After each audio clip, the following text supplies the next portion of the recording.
Welcome to Conversations with Cox and Kielseth, and to be more specific, that is filmmaker Alex Cox and myself, film curator Pablo Kielseth. Alex will join us by phone from his home in Oregon, while I sneak away from my office to call him from one of the projection booths used by the International Film Series, which has been screening foreign and independent movies at CU Boulder since 1941. We will keep our chats to about 20 minutes as we discuss whatever movie-related topics grab our fancy. Thanks for joining us. Okay, action.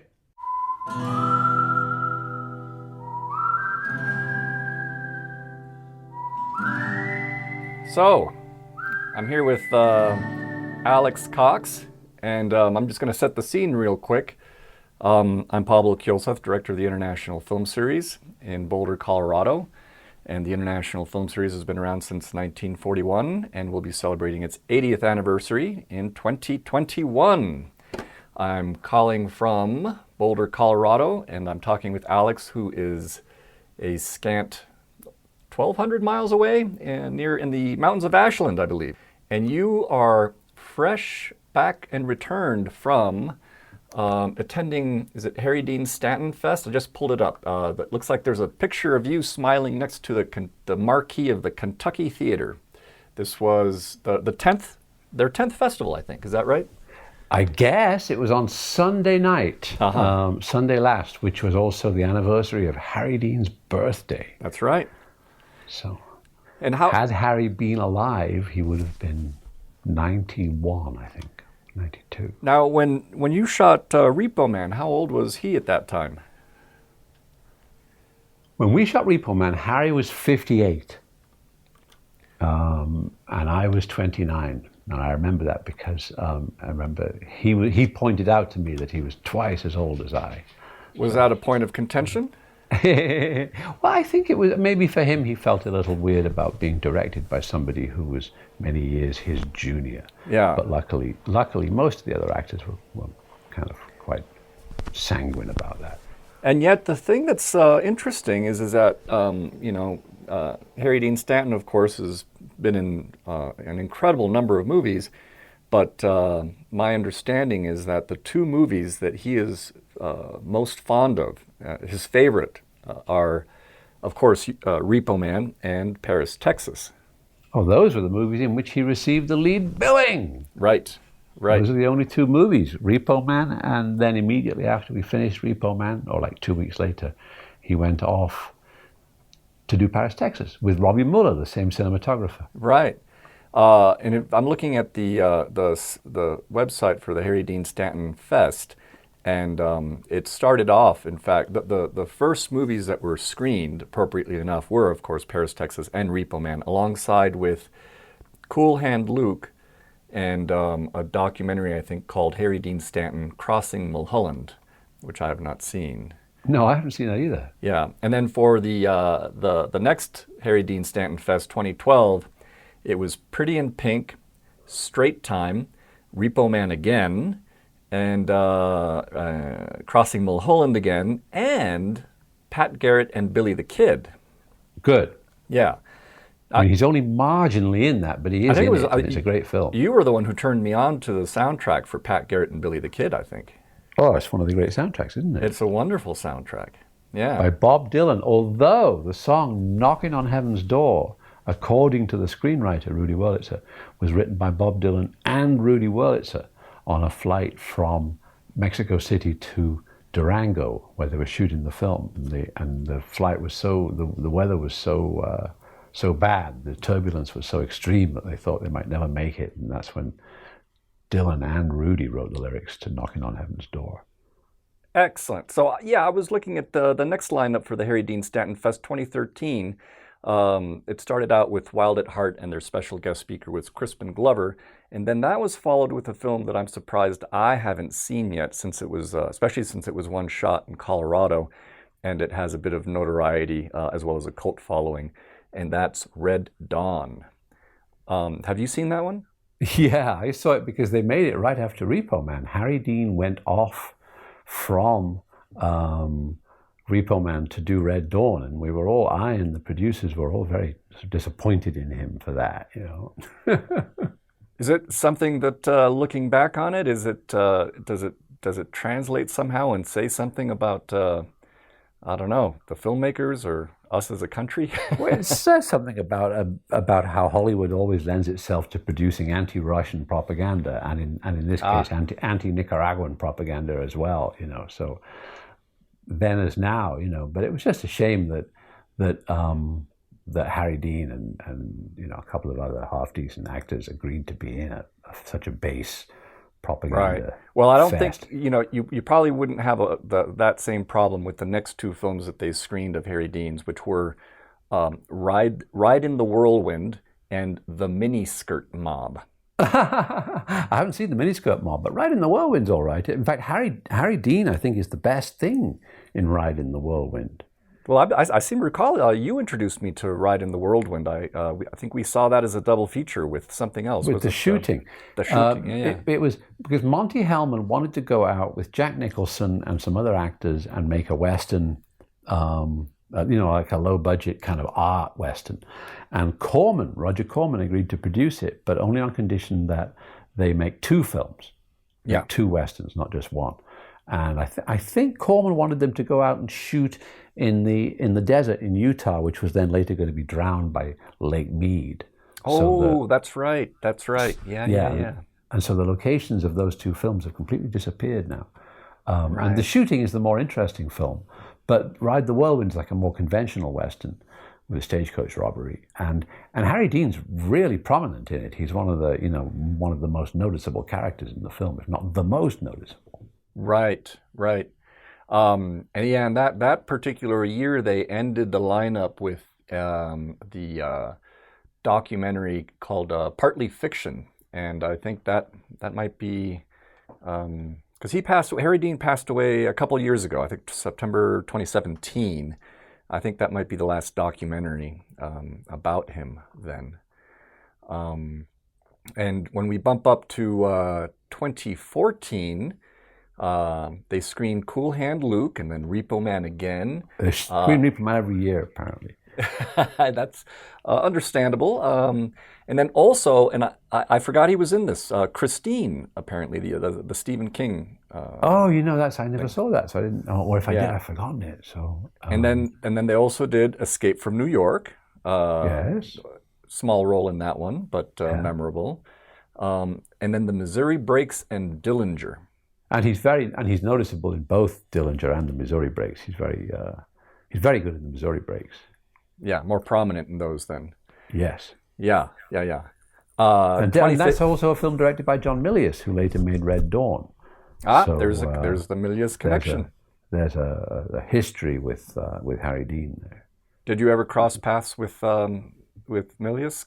Yes, I did. I met him a few times. He had an office in Culver City, and I was involved in a film that had an office in Culver City. And so I used to swing by his office and chat with him. He said that he felt he'd been misled too, because he had believed that the Russians were going to invade America and stuff like that, you know, in their tanks. But then when they got hold of a couple of Russian tanks for the it's interesting though, because a few years ago my understanding was that he was actually a big fan of Putin's. Well, what he said after they got a hold of the Russian tanks, he realized that there's no way the Russians could invade America with this kind of antiquated hardware, this Second World War hardware that they're still relying on. You know, it's impossible. And so he realized, in the sense, that he'd been part of a fraud. And it was interesting that he acknowledged that, and he said that no, there was no way the Russians or the Nicaraguans were going to invade us. It was all fake. So that was kind of cool. Yeah. You know, that he recanted it. I don't know if he ever recanted it publicly, but he certainly did to me. He said it was bullshit. Interesting. I don't know. I mean, I don't know what his. I think he had health problems. He was quite big, and I think somebody told me he'd ended up in the old director's home, wherever that is. Yeah, I last saw him at Telluride for they had a re-release of a digital restoration for Apocalypse Now, and he clearly was not able to speak very well. I think he'd had a stroke some years earlier. Poor guy. Yeah. Yeah, and I think his health has had some other issues, that sort of some setbacks. I'm going to jump over to the 2015 Harry Dean Stanton Fest because they start off with Two-Lane Blacktop. Oh, Harry's great in Two Lane Blacktop. Yeah, yeah, that's a fun one. Yes. And there's a couple that I'm not familiar with, Rango and Rancho Deluxe. Rango I haven't seen, but Rancho Deluxe is a sort of contemporary Western Uh-huh. from the early 70s, I think. It's okay. I mean, it's okay. I don't remember it that well. I saw it long ago. I was really stoned. I saw it, so I don't remember it that well. So But, but Harry's very memorable in Two Lane Blacktop. He plays this gay guy that comes on to Warren Oates right, in right. in the speedy car. Was it, I don't know why. Maybe there's some aspect of Rancho Deluxe that is making me think this, but uh, am I correct in remembering that you were at one point tapped to direct Three Amigos? Yes, I What? was asked to direct Three Amigos, or I was given the script and told that. I mean, it was really a question of me auditioning if I could pass the audition Uh-huh. with Steve Martin and the other actors, you know. But What was that like? well, I didn't really want to do it because it seemed to me this was the funny thing. Like this was the time when Universal were making Red Dawn, and after we finished Repo Man, the Universal offered a project to me and Peter McCarthy and Jonathan Wax, the two producers, about some kids, American high school kids whose friends get kidnapped by revolutionaries in Latin America.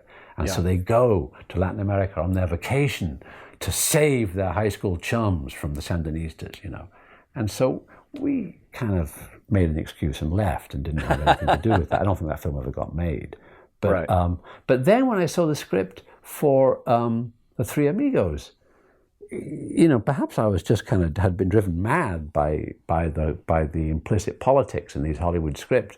But it seemed to me that here was yet another script justifying American interventionism. You know, using these three guys from Saturday Night Live in mariachi outfits. Yeah. And so I really didn't want to do it. And I said that in my meeting with Steve Martin. I said, you know, this seems like a perhaps unintentionally, it seems like a justification of American interventionism in Latin America, and you might want to make some script changes. But Martin sort of sat there cat-like and didn't really respond to that take on the screenplay. So Interesting. anyway. Yeah. But I also, the other thing was that then I found myself in a situation with a bunch of actors where I had to go and make a film, actors and musicians, where I had to go and make a film immediately in Almeria in southern Spain, regardless. And so That was straight to hell. which was straight to hell. So I never could have directed Three Amigos because I had to go to Spain and do a film in which the Pogues all dressed up in mariachi outfits. Oh, there's the Amigos connection. Yeah, so there was definitely a mariachi, a strong mariachi theme going on there. Interesting. The last film for their 2015 fest to round things off would have been Cockfighter, which of course Oh, that's interesting, yeah. yeah, very that's an unusual film that does get I think it's got a cult following. So Monty Hellman, Monty Hellman, director of Two Lane Blacktop and other fine films. I mean, he's of course, and of course, Ride the Whirlwind and The Shooting. yep, yep. We jump over to the lineup for 2016, and they have Cisco Pike, and let's see, 92 in the Shade, Straight Time, and Flatbed Annie, and Sweetie Pie Lady Truckers. I think that's conflation. Oh yes, I was being told about Lady Truckers. I don't think we should. I've been told not to expect too much from Sugar Pie Annie and Lady Truckers. But Cisco Pike, I saw. I mean, I hadn't seen Cisco Pike since I saw it in at the Fox Venice, California, in the late '70s. And Yeah. it's quite good. I enjoyed Cisco Pike. Yeah. It's a good little movie. They round off that particular selection with, of course, another film that most people will associate with Harry Dean, and that's Alien, and that's actually the first. Yes. Yeah, and that's the first film that I personally saw at the International Film Series back in 1980, I think, or such, when I was just I think A consumer of film. Just in junior high, yeah. Yeah. And then the other film, interestingly enough, is Wise Blood, which I also saw at the International Film Series, albeit as a college kid. And that one really blew me away. I thought Wise Blood was very strong. Yes, it is, isn't it? It's an interesting and intense film, and Harry Dean's got a big part in it too. Right. Yeah. Yeah. Yeah. It's Yeah. quite memorable. Yeah. And then we're almost there, I know, because we don't have too much time. So I'm bringing us up to 2017, where they had the premiere of Lucky, which was the last movie that Harry Dean starred in. And which he also gets full, main billing in at last again. He is. And I don't. You probably did you not see Lucky?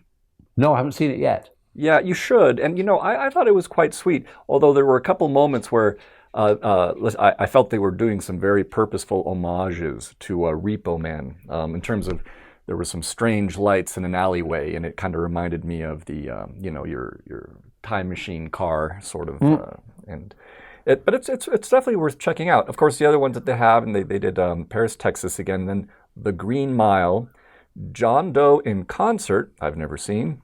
No, no. Yeah, Fool for Love, The Straight Story. That's The Straight. That's a good. Good, because Harry's the climax of The Straight Story, isn't he? Right. He's the reward. I'm going to guess that you did not see The Straight Story. I haven't seen it, but I want to see it because I'm not a big fan of David Lynch's general oeuvre, but I imagine I would enjoy The Straight Story. And I read about it in the National Enquirer at the time. Yeah. I think it would be more story. Yeah, it certainly. I think you'd like it more than Eraserhead for sure. Yeah. No, I think I would enjoy The Straight Story, and I like the cast. Excellent. And then last year they had, let's see, Young Doctors in Love, Private Benjamin, another Repo Man screening, and then let's see, The Missouri Breaks, and Character. Is that right? Don't know Character. I don't either. Have you seen The Missouri Breaks? Yes. Uh-huh. Yes, that's the film in which I first recognized Harry Dean, or I first looked for his name in the credits to find out what his name was. He was called H.D. Stanton back in those days. Yeah, go ahead, sorry. Yeah, and he was just he's very good in it. He's got a good role. He's and the first time you see him, or the second time, he's getting his hair cut with a pudding basin, like cowboys really would, So he gets a really severe cowboy haircut at the beginning of the film, which just looks great, So points for authenticity on that point. Yeah, points for authenticity, for period authenticity. He really, unlike most of the other characters in the film, he really looks like a cowboy. Now, and when you cast him, or did you cast him for Repo Man, or was that something where the studio put him to you? No, quite the reverse. No, I had known of Harry Dean as an actor before I even went to UCLA, and while I was there as a student in the late 70s, I had bothered the heck out of Harry Dean because I wanted him to act in my student film. Uh-huh. And he lived up on Mulholland, or near Mulholland, and near Mulholland and Beverly Glen, up at the top confluence of those two streets. And there was a restaurant up there, an Italian restaurant, where a friend of mine worked as a waiter. And so he would give me a ring when Harry came into the restaurant, and I'd buzz up there on my motorcycle with the screenplay, and just as Harry was finishing his dinner, I would barge in and go, "Oh, Harry Dean, how nice to see you again. Did you read the script yet? Oh, well, here's another draft of the latest version," and so poor Harry, to have this English suitor showing up when he's having his dinner by himself in Beverly Glen, Italian restaurant, a glass of red wine. I mean, poor guy. But I pursued him diligently and never got him to agree to be in my student film. But then was able to persuade him to act in Repo Man. And really his champion in Repo Man was Todd Davies, who met him at a party and had read the script of Repo Man and just thought, "Oh my God, this guy is insane," but would also be very good for the lead role in Repo Man, and so she recommended him highly as well. Did you at any point have other people in mind for that role, or did you? Dennis Hopper was the only guy who was really in the frame, and we had lunch Peter and Jonathan and I had lunch with Dennis Hopper, and a really nice lunch. And he seemed like really nice. Yeah. And we thought, yeah, this is going to work. We're going to have Dennis Hopper in Repo Man. But then we couldn't make it work for money reasons. There was so much money in the budget allotted, and Dennis's agent wanted a bit more. And so we went with Harry Dean instead, and Harry Dean was just perfect.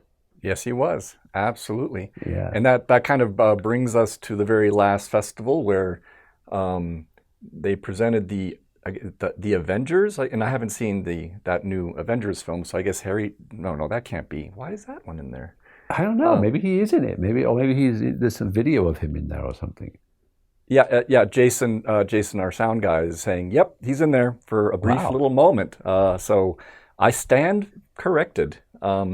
And then there was Kelly's Heroes and The Last Temptation of Christ. Oh, he's in that too. Who's he playing? The Last Temptation of Christ. God, I cannot remember. It's been so long since I've seen the Temptation. It would be corny to cast him as Pontius Pilate. I'd rather see Pontius Pilate as like a really well-fed kind of Roman, Yeah. He was also, let's see, the other ones were Pretty in Pink, and then Cisco Pike again, and Zandy's Bride, and then it gets topped off with another screening of Repo Man. So Yeah, and Zandy's Bride I haven't seen, but they said it was very good. It's a Scandinavian film, I think, in which Harry appears. But I went to the screening of Cisco Pike, and I was very impressed by seeing that again. I think it's held up very well over the years. Very good performance by Gene Hackman also in the film. Oh, and by Karen Black. I mean, Harry Dean. They're all very good in it. And how was it? Was it a good audience? Was it well received? How is that festival out there? What they have is they have a movie theater where they play the evening performances. The main picture of the day, and during the daytime they have screenings in the library, which is just down the street. And the library is like a screener. It's like a kind of screening room that we might have on campus at CU. It's not a gigantic screening room, but it's good enough. Yeah. It's a bit smaller than the VAC. And so they screened digitally in there, and so that was where they were playing Cisco Pike and Zandy's Bride.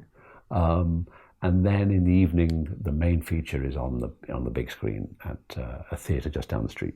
And remind me, I think you just said it a few minutes ago, but what was the very first film of Harry Dean's where he really made an impression on you that you saw when you were younger? It was The Missouri Breaks. And where were you at that time? Was that I saw it at the theater in Liverpool. I saw it when it came out. I forget when it was. It was 71 or something like that. And I saw that in the theater.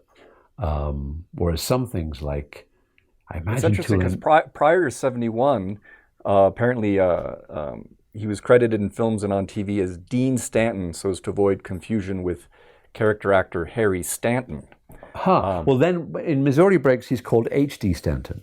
Yeah, okay. So he's gradually metamorphosing into the Harry Dean that we knew.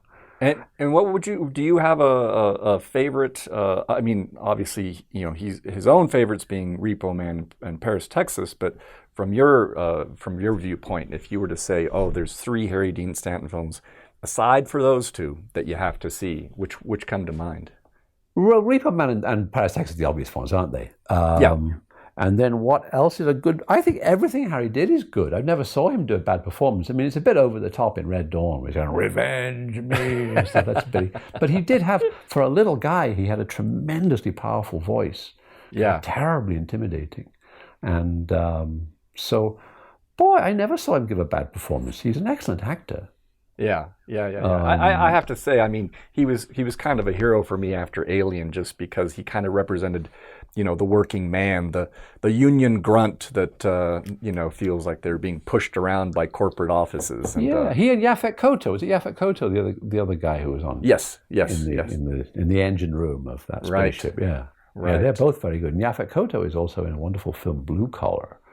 Oh, Blue Collar is great. That's Harvey Keitel and Richard Pryor, and they're all excellent in that film. But that's aside. Yes. Well, I think on that note, Alex, we have reached the end for this segment. Shall we try it again next week?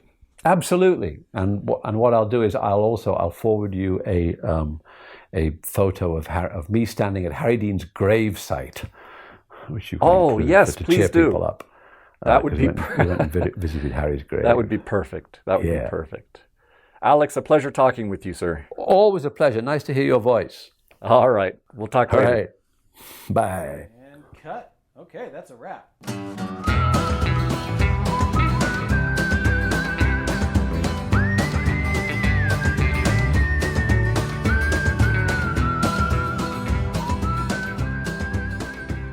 Thanks again for joining Alex Cox and myself today. I'd like to thank Jason Phelps for handling the audio and Ted Thacker for letting us use the intro to his song, The Ballad of Slim Cessna, for the musical cues that bookend these conversations. Don't forget to go out there and watch movies in a larger-than-home venue. It's what brings us all together to see movies the way they were meant to be seen, on the big screen as we sit next to strangers, neighbors, and friends.